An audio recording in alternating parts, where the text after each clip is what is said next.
In this video, there will be some F2L tips and some F2L algs, not too many algs. I just think these are some things that a lot of people don't know, so here we go. Whenever possible, especially for the first few pairs, it's better to insert it into the back slot rather than the front slot. So let's take this pair as an example, the blue-orange. I know I'm going to need to do a rotation in order to insert this. So for example, pair them up like this and insert into the front slot, or rotate to this side and insert it into the back slot instead. Now you see that if I insert into the back slot, I'll have two open front slots, which could have pieces in them that I want to deal with later. But if I insert it into the front slot, then I really don't have a lot to look ahead to. So that can really increase your efficiency during look ahead. So once I insert it into the back slot, then I have these two and I have these two, and it just makes look ahead a lot easier. This F2L case is pretty bad. So you have a misoriented edge next to the slot where it should be, and you have the corners facing upwards. So if you happen to be facing this edge from this angle, then you can put the corner over here and do a sledgehammer on this edge. And then you have your pieces set up and you can just insert it like that. And here's the mirror of the same case. So here's the edge misoriented next to the slot, and here is the corner facing upwards. You want to put it over here and then sledgehammer on the edge and insert it. Here we have a similar case where we have a misoriented edge inside a slot, but not the slot it should be in, and this time it's in the opposite slot instead of the slot next to where it should be. And again, the corner is facing upwards. So in this case, you'd be able to pair them up like this. And one thing you could do is to take it out and insert it, but a faster way to do it would be to do this. And then you can also do the mirror. So if you're facing this way, then you could insert it over here this way instead.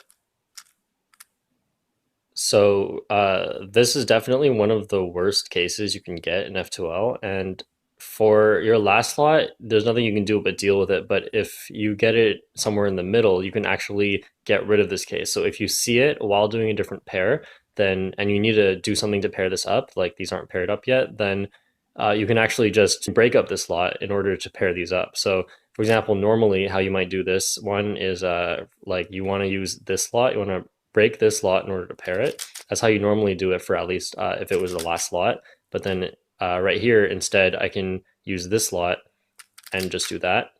And then, wow, they paired up. But yeah, you can see how it prevents this case from happening, and then you could end up with a much nicer case.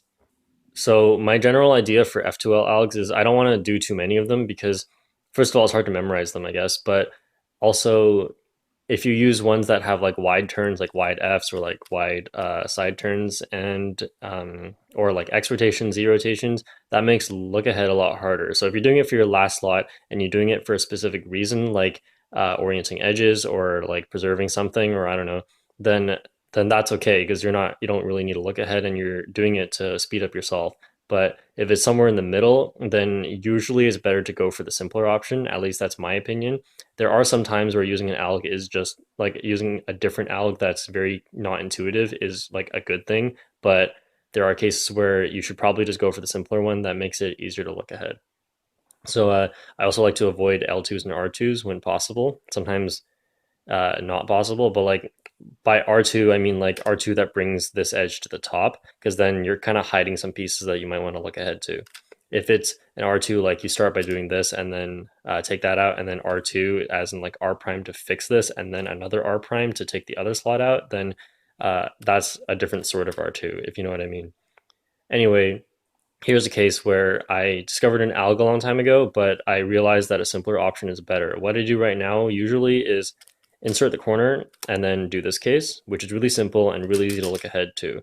But what I found was this alg that starts with an L2, and it's pretty fast too, but the problem is if that wasn't last slot, it gets kind of hard to look ahead. So it's kind of up to you whether or not like what your stance on F2L algs is. Like I try to avoid them unless they're just so fast that there's no point in avoiding them.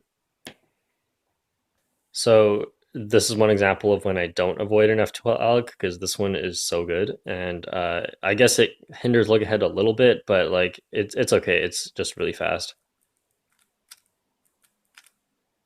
Yeah, and it can if I see a line here, I can orient my edges that way.